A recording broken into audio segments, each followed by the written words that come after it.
ಪ್ರತಿ ಕ್ಷಣನೂ ಸತ್ಯ ನಡೀತೈತಿ. ಇವನ್ನೆಲ್ಲ ಬಿಸ್ತೇವೆ. ಬಿಚ್ಚ ಅಲಂಕಾರ ಮಾಡಕತ್ತಾಗ ನಾವು ಸ್ವೆಟ್ರು ಜಾಕೆಟ್ ಹಾಕೊಂಡಾಗ ಹೆಂಗೆ ಮನುಷ್ಯ ಬೆವರು ಬಂದಿರುತ್ತಲ್ಲ ಹಂಗೆ ಅಜ್ಜನು ಇವತ್ತಿಗೂ ಕೂಡ ಬೆವರು ಬರ್ತೈತೆ ಅಜ್ಜಗೆ. 24 ತಾಸು ಜ್ಯೋತಿನೂ ಉರಿತಾ ಇರುತ್ತೆ, ಈ ತಂಬೂರಿ ಭಜನೆಯನ್ನು ಇರ್ತೈತೆ. ಯಾವತ್ತಿಗೂ ಇಟ್ಟಿಲ್ಲ, ನೆಲಕ್ಕೂ ಇಟ್ಟಿಲ್ಲ, ಅದು ಆರೋಡ ಜ್ಯೋತಿನೂ ಆರಿಲ್ಲ ಇರ್ತೈತಲ್ಲ. ಎಳ್ಳಿನ ರಾಶಿನೇ ತುಂಬಿರ್ತೈತೆ. ಇಡೀ ಊರು ಜನ ತುಂಬಿಕೊಂಡು ಎಳ್ಳು ಖಾಲಿ ಆಗಿರಂಗಿಲ್ಲ. ಆ ಪವಾಡ ಓಂ ನಮಃ ಶಿವಾಯ ಮಹಾಪಂಚಾಕ್ಷರಿ ಮಂತ್ರವನ್ನು ಇಡೀ ಜಗತ್ತಿಗೆ ಸಾರಿರ್ತಕ್ಕಂಥ ಏಕೈಕ ಮಹಾತ್ಮ ಜಗದ್ಗುರು ಸಾಧು ಸತ್ಪುರುಷ ಅಂತಂದರೆ ಯಾರೊಬ್ಬರು ಇಲ್ಲ, ಸಿದ್ಧಾಡಪ್ಪ ಒಬ್ಬನೇ. ಅಜ್ಜನ ಅವತಾರ ಇದು ಹಿಂಗೆ ಇರ್ತಾರೆ. ನಮ್ಮ ಅಜ್ಜನವ್ರು ಹಿಂಗೆ ಇದ್ದರು. ಸಂಚಾರದ ಟೈಮ್ನಲ್ಲಿ ಒಂದು ಪ್ರಯಾಣ, ಒಂದು ಮಗಿ, ಒಂದು ಕೌಪಿನ ಬಿಟ್ಟರೆ ಮತ್ತೇನಿಲ್ಲ ಅವ್ರ ಶರೀರಕ್ಕೆ. ಇದು ನಮ್ಮ ಅಜ್ಜನವರ ಪ್ರಸಾದ ನಿಲಯ. ಇದು ನಮ್ಮ ಅಜ್ಜನವರೇ ಮಾಡಿದ್ದು. ಇದು ಒಂದು ವಿಶೇಷ. ಇವು ಇಂಥ ಡೋರ್ ಎಲ್ಲಿ ಸಿಗಂಗಿಲ್ಲ ನಿಮಗೆ. ಇಂಥ ಡೋರ್ ಎಲ್ಲಿ ಸಿಗಂಗಿಲ್ಲ, ಹೌದಾ? ಈಗ ಹಿಂಗೆಲ್ಲ ತೆಗಿತಿರ್ತಾರೆ ರಾತ್ರಿ 10:11 ಗಂಟೆ ಆದಮೇಲೆ. ಇವು ದೊಡ್ಡ ಡೋರು ಇವೆಲ್ಲ ಅವಾಗ ಅಜ್ಜನವರೇ ಮಾಡಿಸಿದ್ವಿ ಇವು. ಇದು ಅಜ್ಜನವರು ಉಪಯೋಗ ಮಾಡಿರ್ತಕ್ಕಂಥ ಕುರ್ಚಿ. ಅಜ್ಜನವ್ರು ಇದೇ ಕುರ್ಚಿ ಮೇಲೆ ಕುಂತು ಬರ್ತಕ್ಕಂಥ ಭಕ್ತಾದಿಗಳು ಎಲ್ಲರಿಗೂ ಆಶೀರ್ವಾದ ಮಾಡ್ತಿದ್ರು. ಸಿದ್ದಾಡಪ್ಪನವರೇ ಹಚ್ಚಿದ್ದು. ಹಚ್ಚಿದ ಜ್ಯೋತಿ ಹಿಂದಿನವರಿಗೂ ಉರಿತಾ ಇದೆ. ಇವತ್ತು ಇದನ್ನ ಮಾಡ್ರಪ್ಪ ಅಂತಂದು ಅವತ್ತು ಹಾಕಿರ್ತಕ್ಕಂಥ ಇವತ್ತಿಗೂ ಕೂಡ ಇದನ್ನ ನೆಲಕ್ಕಿಟ್ಟಿಲ್ಲ. ಇಲ್ಲಿ ನಮ್ಮ ಅಜ್ಜನವರು ಬೆಳ್ಳಿ ಬಂಗಾರ ಸಾಮಾನೆಲ್ಲ ಕೆಳಗಡೆ ಇಟ್ಟಿರ್ತಾರೆ. ಉತ್ತರ ಕರ್ನಾಟಕ ಅಂದರೆ ಹಲವು ವಿಶೇಷತೆಗಳನ್ನು ಹೊಂದಿರತಕ್ಕಂತಹ ಒಂದು ಅದ್ಭುತವಾದಂಥ ಸ್ಥಳ. ಇಲ್ಲಿ ಸಿದ್ಧರು, ಸಾಧು ಸಂತರು, ಸ್ವಾಮೀಜಿಗಳು, ಮಠಮಾನ್ಯಗಳು, ಸಾವಿರಾರು ಮಠ ಅಂತ ಇರೋಂಥ ಒಂದು ಪುಣ್ಯವಾದಂಥ ಸ್ಥಳ ಅಂದರೆ ಅದು ಉತ್ತರ ಕರ್ನಾಟಕ. ಅದರಲ್ಲೂ ಹುಬ್ಬಳ್ಳಿ ಅಂದಿದ ತಕ್ಷಣ ಸಿದ್ಧಾರೂಢ ಮಠ ಭಕ್ತರ ಮನಸ್ಸಲ್ಲಿ ಪೂಜನೀಯ ಭಾವವನ್ನು ಹೊಂದಿರತಕ್ಕಂಥದ್ದು. ಇವತ್ತು ನಾವು ಸಿದ್ಧಾರೂಢ ಮಠದಲ್ಲಿದ್ದೀವಿ. ಸಿದ್ಧಾರೂಢ ಅಂದರೆ ಯಾರು, ಅವ್ರು ಏನು ಮಾಡಿದ್ರು ಅವರು ಜೀವಿತಾವಧಿಯಲ್ಲಿ ಅಂತಕ್ಕಂಥದ್ದನ್ನ ಈ ಒಂದು ಸ್ಥಳೀಯ ನಿವಾಸಿ ಆಡಳಿತ ಮಂಡಳಿಲಿರ್ತಕ್ಕಂಥವ್ರು ಹೇಳ್ತಾರೆ. ಬನ್ನಿ ಕೇಳೋಣ. ಸರ್, ಇವತ್ತು ಸಿದ್ಧಾರೂಢರು ಅಂತಂದರೆ ದೇವರು ಅಂತಕ್ಕಂಥ ಲೆಕ್ಕದಲ್ಲಿ ನೋಡ್ತಾರೆ. ಅದು ಹುಬ್ಬಳ್ಳಿಗಷ್ಟೇ ಸೀಮಿತ ಆಗಿಲ್ಲ, ರಾಜ್ಯದ ಮತ್ತು ದೇಶದ ವಿವಿಧ ರಾಷ್ಟ್ರಗಳಿಂದ ಕೂಡ ಬರ್ತಾರೆ. ಇದ್ರ ಬಗ್ಗೆ ಹೇಳೋದ ಚುಟುಕಾಗಿ. ಓಂ ನಮಃ ಶಿವಾಯ. ಜಗದ್ಗುರು ಸಿದ್ಧಾಡುಗುರು ಪರಬ್ರಹ್ಮಣೇ ನಮಃ.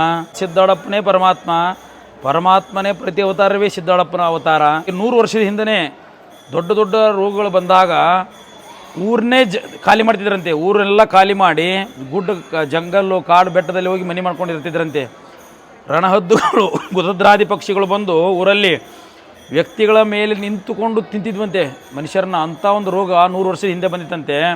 ಆವಾಗ ಇದೇನೋ ಇದೆ ಅಂತಂದು ಪಾರ್ವತಿ ಅವರು ಕೇಳಿದಾಗ ಪರಮಾತ್ಮನ, ಇಲ್ಲ ನಾ ಅವತಾರ ಎತ್ತು ಟೈಮ್ ಬಂದಿದೆ, ನಾ ಅವತಾರ ಎತ್ತಿ ಪರಮಾತ್ಮನ ಪ್ರತಿ ಅವತಾರನ ತಳ್ಕೊಂಡು ಒಂದು ದೇವಮಾನವನಾಗಿ ನಾವು ಇವರೆಲ್ಲ ಕುಲಕೋಟಿ ಮಾನವರು ಉದ್ಧಾರ ಮಾಡಬೇಕಂತಂದು ಬಿದರ್ ಜಿಲ್ಲೆ ಬಾಲ್ಕಿ ತಾಲೂಕು ಚಳಕಾಪುರ ಎಂಬ ಪುಟ್ಟ ಗ್ರಾಮದಲ್ಲಿ ಗುರುಶಾಂತಪ್ಪ ದೇವಮಲ್ಲಮ್ಮ ಎಂಬ ಪುಣ್ಯ ದಂಪತಿಗಳ ಗರ್ಭದಲ್ಲಿ ಮೂರನೇವರು ಇವರು ಸಿದ್ಧ ಎಂಬ ಹೆಸರಿನಿಂದ ಜನಿಸ್ತಾರೆ. ಸಿದ್ಧ ಎಂಬ ಹೆಸರಿನಿಂದ ಜನಿಸಿ ತಮ್ಮ 7ನೇ ವರ್ಷಕ್ಕೆ ಗೃಹ ತ್ಯಾಗ ಮಾಡ್ತಾರೆ. ಎದಕ್ಕೆ ಮಾಡ್ತಾರೋ? ಒಬ್ಬ ಯೋಗ್ಯ ಗುರು ಹುಡುಕಿಕೊಂಡು ಹುಡುಕಲಿಕ್ಕೋಸ್ಕರ ಅವರು 7ನೇ ವರ್ಷಕ್ಕೆ ತಮ್ಮ ಮನೆಯನ್ನು ಬಿಟ್ಟು ಅಮರಗೊಂಡ ಮಲ್ಲಿಕಾರ್ಜುನ ಕ್ಷೇತ್ರದ ಪಟ್ಟದ ದೇವರು ಗಜದಂಡ ಸ್ವಾಮಿಗಳನ್ನು ಗುರುಗಳನ್ನಾಗಿ ಮಾಡಿಕೊಂಡು ಅಲ್ಲಿ 12 ವರ್ಷಗಳ ಕಾಲ ಕುದುರೆ ಕಟ್ಟುವ ಜಾಗದಲ್ಲಿ ನಿಂತು ಮಠದ ಮಠದ ಎಲ್ಲ ಸೇವೆಗಳನ್ನು ಮಾಡ್ತಿರ್ತಾರೆ. ಕಸ ಹೊಡೆಯುವುದು, ಪಾತ್ರೆ ತೊಳೆಯುವುದು, ಅಡುಗೆ ಮಾಡೋದು, ಕುದುರೆ ಲದ್ದಿ ತೆಗೆಯುವುದು, ಗುರುಗಳ ಸೇವೆ ಮಾಡೋದು, ಶಾಸ್ತ್ರ ಪುರಾಣಗಳಿಂದ ಕೇಳ್ಕೊಳ್ಳೋದು, ಮತ್ತು ಊರೊಳಗೆ ಹೋಗಿ ಕಜ್ಜಾಯದ ಭಿಕ್ಷೆ ತೊಗೊಂಬಂದು ಮಠದಲ್ಲಿರೋದು, ಹೀಗೆಲ್ಲ ಮಾಡ್ತಾ ಅಲ್ಲಿ 12 ವರ್ಷ ಇದ್ದಾಗ ಸುಬ್ಬಯ್ಯ ಶಾಸ್ತ್ರಿಗಳಂತಂದು ಅದೊಂದು ಆಶ್ರಮಕ್ಕೆ ಬರ್ತಾರೆ. ಅಲ್ಲಿ ಸುಬ್ಬಯ್ಯ ಶಾಸ್ತ್ರಿಗಳಂತ ಬಂದು ಅಲ್ಲಿ ಒಂದು ಏನು ಕೇಳ್ತಾರಪ್ಪ ಅಂದ್ರೆ 12 ವರ್ಷಗಳ ಕಾಲ ಅವರು ಅಲ್ಲಿ ಸೇವೆ ಮಾಡಿರ್ತಾರೆ. ಮತ್ತು ಅಲ್ಲಿ ದಿನನಿತ್ಯ ವೇದ ಪುರಾಣ ಶಾಸ್ತ್ರಗಳು ನಡೀತಿರ್ತೈತಿ. ಅಲ್ಲಿ ಸುಬ್ಬಯ್ಯ ಶಾಸ್ತ್ರಿಗಳವರು ಬಂದು ಗಜದಂಡ ಸ್ವಾಮಿಗಳ ಶಿಷ್ಯರಲ್ಲಿ ಒಂದು ಯೋಗ್ಯ ಪ್ರಶ್ನೆ ಕೇಳಲಿಕ್ಕೆ ಬರ್ತಾರೆ. ಉಪನಿಷತ್ ಎಂದರೆ ಏನು ಅಂತಂದು ಕೇಳ್ತಾರೆ. ಉಪನಿಷತ್ ಎಂದರೆ ಏನು ಅಂತ ಕೇಳಿದಾಗ ಅಲ್ಲಿರ್ತಕ್ಕಂಥ ಶಿಷ್ಯಂದ್ರಿಗೆ ಯಾರಿಗೂ ಹೇಳಕ್ಕೆ ಬರಲಿಲ್ಲ, ಸರಿಯಾದ ಯೋಗ್ಯ ಉತ್ತರವನ್ನು ಕೊಡುವುದಿಲ್ಲ. ಆವಾಗ ಸಿದ್ಧಾರೂಢಜ್ಜನವರು ಮುಂದೆ ಬಂದು ನಿಲ್ತಾರೆ. ಏನಪ್ಪ ಸಿದ್ಧ, ನೀ ಹೇಳ್ತೀನೋ ಅಂತ ಕೇಳ್ತಾರೆ. ನೀವು ಹೇಳಂದ್ರೆ ಹೇಳ್ತೀನಿ, ನಾನು ಆನಾಗಲೇ ಹೇಳಂಗಿಲ್ಲ ಅಂತಂತಾರೆ. ಸರಿ ಹೇಳಂತಾರೆ ಅಂತಂದಾಗ ಸಿದ್ಧಾರೂಢಜ್ಜನವರು ಉಪನಿಷತ್ ಎಂದರೇನು ಅಂತಂದಾಗ ಉಪನಿಷತ್ ಎಂದರೆ ಬ್ರಹ್ಮವಿದ್ಯೆ. ಆ ಬ್ರಹ್ಮವಿದ್ಯೆ ಅಂಥೇಳಿ ಅದಕ್ಕೆ ತಾತ್ಪರ್ಯ ಕೂಡ ಹೇಳ್ತಾರೆ ಸಿದ್ಧಾರೂಢರು. ಆವಾಗ ಸಿದ್ಧಾರೂಢಜ್ಜನವರು ಗುರು ಗಜದಂಡ ಸ್ವಾಮಿಗಳು ತಬ್ಕೊಂಡು ಏನಪ್ಪ ನೀನು ಸಿದ್ಧ ಅಲ್ಲ, ನೀನು ಬರೀ ಸಿದ್ಧ ಅಲ್ಲ, ಸಿದ್ಧಾರೂಢ ಭಾರತಿ ನೀನು ಅಂತಂದು ಅವನು ತಬ್ಕೊಂಡು ಆಲಿಂಗನ ಮಾಡಿ ಪ್ರೀತಿಯಿಂದ ಕಂಡು ಅವನಿಗೆ ಆಶೀರ್ವಾದ ಮಾಡಿ, ನೀನು ಯೋಗ್ಯ ಉತ್ತರ ಕೊಟ್ಟೆಪ್ಪ, ಇಲ್ಲ ಅಂತಂದ್ರೆ ನನಗೆ ಅವಮಾನ ಆಗ್ತಿತ್ತು ಅಂತಂದಾಗ, ಇಲ್ಲ ಗುರುಗಳೇ ಅಂತಂದು ಚೆಂದಾಗಿ ಅವ್ರಿಗೆ ಉತ್ತರಗಳನ್ನು ನೀಡ್ತಾರೆ. ನೀಡಿ ಮುಂದೆ ಗಜೇಂದ್ರ ಸ್ವಾಮಿಗಳಿಗೆ ನಮಸ್ಕಾರ ಮಾಡಿ ನಾನು ಮತ್ತೆ ಸಂಚಾರ ಮಾಡ್ತೇನೆ ಅಂತಂದು ಸಂಚಾರ ಮಾಡ್ತಾ ಮಾಡ್ತಾ ಮಾಡ್ತಾ ಅಖಂಡ ಭಾರತ ದೇಶವನ್ನು 41 ವರ್ಷಗಳ ಕಾಲ ತಮ್ಮ ಬರಗಾಲಿನಿಂದ ಇಡೀ ಅಖಂಡ ಭಾರತ ದೇಶವನ್ನು ಹೊರತು ಅದಷ್ಟೇ ಅಲ್ಲ, ಭಾರತ ದೇಶವನ್ನು ಹೊರತುಪಡಿಸಿ ಭೂತಾನ್ ಮತ್ತು ಅಲ್ಲಿ ನಿಮಗೆ ಕೈಲಾಸ ಮಂಟಪದಲ್ಲಿ ಮ್ಯಾಪ್ ಕೂಡ ಹಾಕಿದ್ದೇವೆ. ಭೂತಾನ್, ಶ್ರೀಲಂಕಾ, ಕರಾಚಿ, ಪಾಕಿಸ್ತಾನ ಬೌಂಡ್ರಿ ಮಠನೂ ಬರೀ ಕಾಲಿನಡಗಿಲಿಂದ ಅಡ್ಡಾಡಿದ್ದಾರೆ.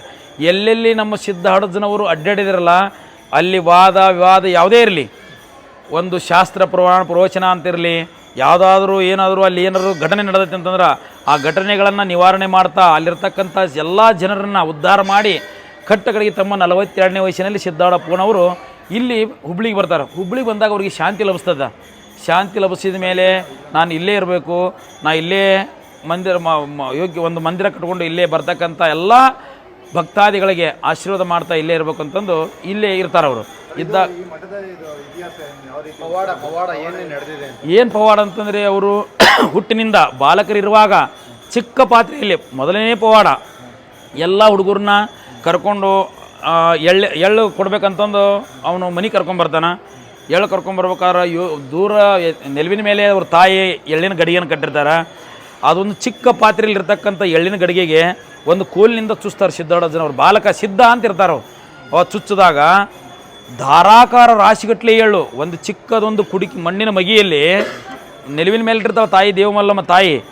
ಅವರು ದೇವಸ್ಥಾನಕ್ಕೆ ಹೋಗಿ ಬರೋಷ್ಟರಲ್ಲಿ ಇವನು ಎಲ್ಲ ಹುಡುಗರು ಕರ್ಕೊಂಬಂದು ನಾನು ಹೇಳಿ ಕೊಡ್ತೇನೆ ಬಾರು, ನಮ್ಮ ತಾಯಿ ನಿಮಗೆ ನಮ್ಮ ಮನೆಯಲ್ಲಿ ಹೇಳಿಟ್ಟಿರ್ದ ಅಂತಂದು ಕೋಲ್ ತಂದು ಚೂಸ್ದಾಗ ಸಣ್ಣ ಒಂದು ಮಡಿಕೆ ಅಥವಾ ಕುಡಿಕೆಯಲ್ಲಿರ್ತಕ್ಕಂಥ ಎಳ್ಳಿನ ಕೊಡಪ ಅಂದಾಗ ಬೀಳ್ತದೆಲ್ಲ ಎಳ್ಳಿನ ರಾಶಿನೇ ತುಂಬಿರುತ್ತೆ. ಇಡೀ ಊರು ಜನ ತುಂಬ್ಕೊಂಡವ್ರು ಎಳ್ಳು ಖಾಲಿಯಾಗಿರೋಂಗಿಲ್ಲ.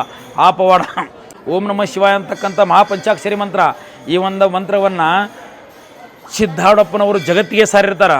ಹೆಂಗೆ ಸಾರಿರ್ತಾರೆ? ಈ ಒಂದು ಮಂತ್ರವನ್ನು ಬರೀ ಕಿವಿಯಲ್ಲಿ ಮಾತ್ರ ಉಸಿರುತ್ತಿರ್ತಾರೆ. ನಾವು ಶ್ರೇಷ್ಠರು, ನಾವು ವಿದ್ಯಾವಂತರು, ನಾವು ಪಂಡಿತರು, ನಾವು ಅಷ್ಟೇ ಈ ಮಂತ್ರವನ್ನು ಪಠನೆ ಮಾಡಬೇಕು, ಆರಾಧನೆ ಮಾಡ್ಬೇಕು ಅಂತ ಇರ್ತಿರ್ತಾರೆ. ಸಿದ್ಧಾಡಪ್ಪನವರು ಅವತಾರ ಆದಮೇಲೆ ಸಿದ್ಧಾಡಪ್ಪನವರು ಇಡೀ ಕೋಟಿ ಮಾನವರಿಗೆ ಎಲ್ಲರಿಗೂ ಒಳ್ಳೆಯದಾಗಲಿ, ಎಲ್ಲರೂ ಉದ್ಧಾರ ಆಗಲಿ ಅಂತ ತಿಳಿದುಕೊಂಡು ಓಂ ನಮಃ ಶಿವಾಯ ಮಹಾಪಂಚಾಕ್ಷರಿ ಮಂತ್ರವನ್ನು ಇಡೀ ಜಗತ್ತಿಗೆ ಸಾರಿರ್ತಕ್ಕಂಥ ಏಕೈಕ ಮಹಾತ್ಮ ಜಗದ್ಗುರು ಸಾಧು ಸತ್ಪುರುಷ ಅಂತಂದರೆ ಯಾರೊಬ್ಬರು ಇಲ್ಲ, ಸಿದ್ಧಾಡಪ್ಪ ಒಬ್ಬನೇ. ಹೆಂಗೆ ಸ್ಥಾಪನೆ ಆತಂತಂದರೆ ಸಿದ್ಧಾಡಪ್ಪನ